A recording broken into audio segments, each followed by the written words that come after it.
أهلا بكم متتبعي المونديال سبورت. الطاس تفاجئ الاتحاد الكونغولي وترفض طعنه ضد الركراكي. تفاجأ الاتحاد الكونغولي لكرة القدم بالقوانين التنظيمية لمحكمة التحكيم الرياضي الدولية والمعروفة اختصارا بعبارة طاس، والتي تمنعه من تقديم طعن ضد الحكم الذي أصدرته لجنة الاستئناف بالكونفدرالية الإفريقية لكرة القدم في النزاع بين وليد الركراكي وشانسل مبيمبا. وأخبر المحامي الذي استعانت به الاتحادية الكونغولية لكرة القدم استحالة تقديم طعن إلى محكمة طاس بسبب أن العقوبة التي تعرض لها وليد الركراكي لا تتجاوز مباراتين نافذتين، بينما محكمة طاس تبث في العقوبات التي تتجاوز 4 مباريات نافذة. ومن المنتظر أن ترفض هيئة طاس الطعن الذي ستتقدم به الاتحادية لكرة القدم، شكلاً ما يعني إسقاط الدعوى. إذا أعجب الفيديو، لا تنسى المشاركة في القناة حتى يصلك كل جديد.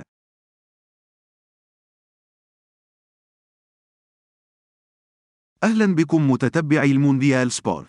الطاس تفاجئ الاتحاد الكونغولي وترفض طعنه ضد الركراكي. تفاجأ الاتحاد الكونغولي لكرة القدم بالقوانين التنظيمية لمحكمة التحكيم الرياضي الدولية والمعروفة اختصارا بعبارة طاس، والتي تمنعه من تقديم طعن ضد الحكم الذي أصدرته لجنة الاستئناف بالكونفدرالية الإفريقية لكرة القدم في النزاع بين وليد الركراكي وشانسل مبيمبا. وأخبر المحامي الذي استعانت به الاتحادية الكونغولية لكرة القدم استحالة تقديم طعن إلى محكمة طاس بسبب أن العقوبة التي تعرض لها وليد الركراكي لا تتجاوز مباراتين نافذتين، بينما محكمة طاس تبث في العقوبات التي تتجاوز 4 مباريات نافذة. ومن المنتظر أن ترفض هيئة طاس الطعن الذي ستتقدم به الاتحادية لكرة القدم، شكلاً ما يعني إسقاط الدعوى. إذا أعجب الفيديو، لا تنسى المشاركة في القناة حتى يصلك كل جديد.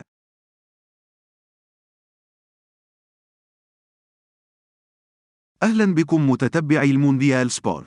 الطاس تفاجئ الاتحاد الكونغولي وترفض طعنه ضد الركراكي. تفاجأ الاتحاد الكونغولي لكرة القدم بالقوانين التنظيمية لمحكمة التحكيم الرياضي الدولية والمعروفة اختصارا بعبارة طاس، والتي تمنعه من تقديم طعن ضد الحكم الذي أصدرته لجنة الاستئناف بالكونفدرالية الإفريقية لكرة القدم في النزاع بين وليد الركراكي وشانسل مبيمبا. وأخبر المحامي الذي استعانت به الاتحادية الكونغولية لكرة القدم استحالة تقديم طعن إلى محكمة طاس بسبب أن العقوبة التي تعرض لها وليد الركراكي لا تتجاوز مباراتين نافذتين، بينما محكمة طاس تبث في العقوبات التي تتجاوز 4 مباريات نافذة. ومن المنتظر أن ترفض هيئة طاس الطعن الذي ستتقدم به الاتحادية لكرة القدم، شكلاً ما يعني إسقاط الدعوى. إذا أعجب الفيديو، لا تنسى المشاركة في القناة حتى يصلك كل جديد.